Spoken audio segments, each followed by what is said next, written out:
Hello friends, welcome back.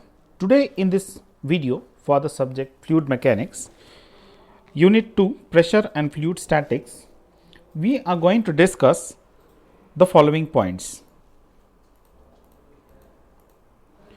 So today we are going to discuss about the conditions of equilibrium of floating and submerged bodies. So what are those conditions? So first is positive buoyancy. Next is negative buoyancy, and the third is neutral buoyancy, and the third is negative buoyancy. So positive, neutral and negative buoyancy. So what do you understand by all these three terms?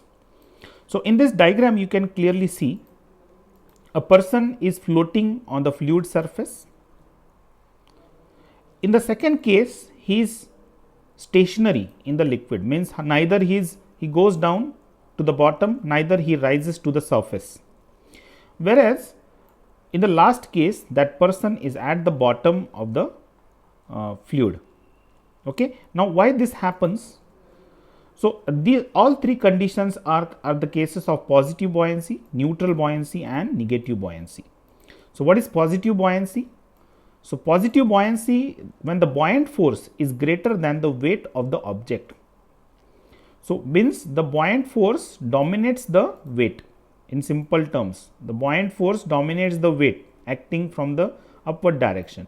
So when the buoyant force dominates the weight, it is a case of positive buoyancy and the object will float on the surface. Next case, when the buoyant force is equal to the weight of the object, that object remains suspended in the fluid. So here you can see the buoyant force and the weight, they are equal and opposite, and that makes this person to be neutral in the your liquid. So neither the person rises up nor it goes down. The third case is negative buoyancy. In negative buoyancy, the weight dominates the buoyant force. So in this case, the person will go at the bottom, and which is a case of negative buoyancy. So it means that the object will sink at the bottom. Now let us take the case of a ship. Now you may ask that the ship is made up of metal, but still it sinks. So why is this case? Because in case of a ship which is hollow from within, the weight of water displayed by the ship is more than the weight of the ship which floats. So you can see this is a hollow part of the ship. Even if it is made up of iron, it is hollow. So it will display a huge amount of water which is more than the weight of the ship. So in simple words, you can say that the weight of ship acting in the downward direction is less than the weight of or the force of buoyancy acting in the upward direction. So that makes the ship float on water. Whereas if you see a nail, if you place a nail in the cup of water or a glass of water, it will sink in the glass. The reason is what? The volume dissipated or the weight dissipated by the nail is quite small, and in this case the weight of the nail dominates the buoyant force. So the nail will sink at the bottom. Now here you can see there are two cases just for your explanation. So you are having a ship model.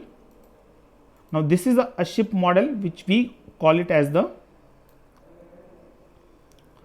warship, and this is the cargo ship. Now what is a cargo ship? Basically cargo ship is a ship where it is a goods carrier ship where maximum load or the containers are below the deck of the ship. So you can see here the center of gravity for the ship is here.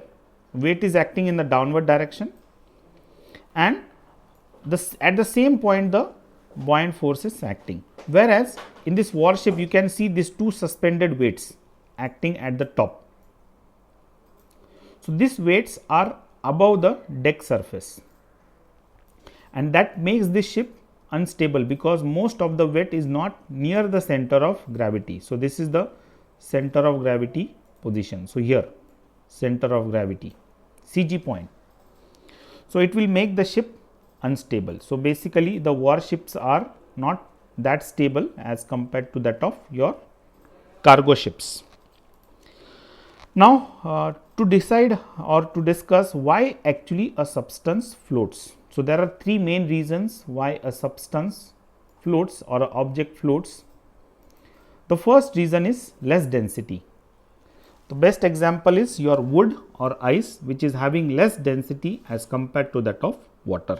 So, for example, ice is having a specific gravity, or what we can say the weight density, that is 0.92.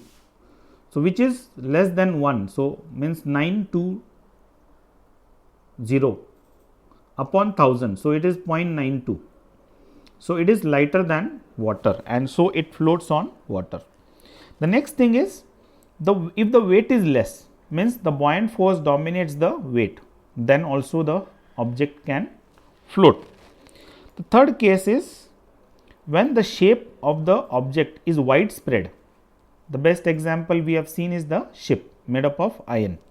Okay. So, if the weight of the displaced water is quite larger than as compared to the self weight of the ship, then in that case it will float. And what we have seen in the last slide, that the shape, you can see a lot of amount of water is displayed. This will make this ship to float, whereas this iron ball will drown because the weight dominates the buoyant force clearly.